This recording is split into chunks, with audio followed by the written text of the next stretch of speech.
Tower darurat di Desa Pondok Balik, Kecamatan Ketol, Kabupaten Aceh Tengah untuk mencegah amblasnya sutet di dekat lubang raksasa.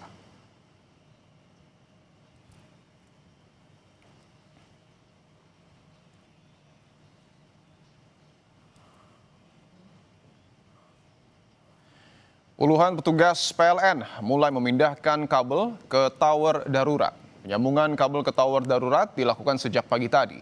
Selanjutnya PLN akan merelokasi tower sutet sejauh kurang lebih 150 meter menjauh dari area lubang raksasa yang terus meluas.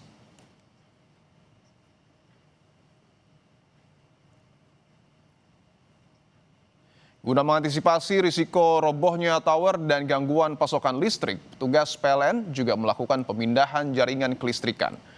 Longsoran terus meluas membuat ukuran lubang semakin besar hingga menyebabkan akses jalan lintas di wilayah terputus total.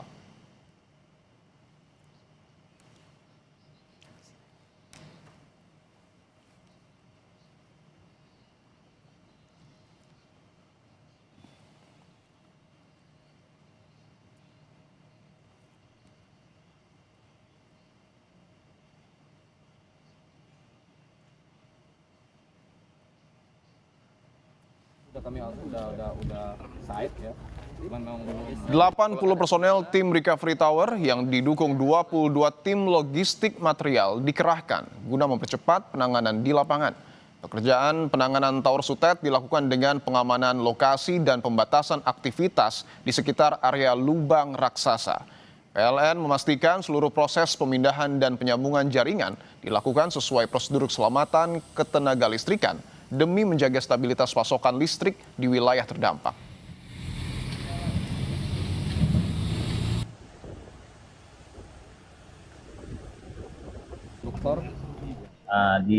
Berjarak sekitar 150 meter dari lokasi tower yang terancam rubuh.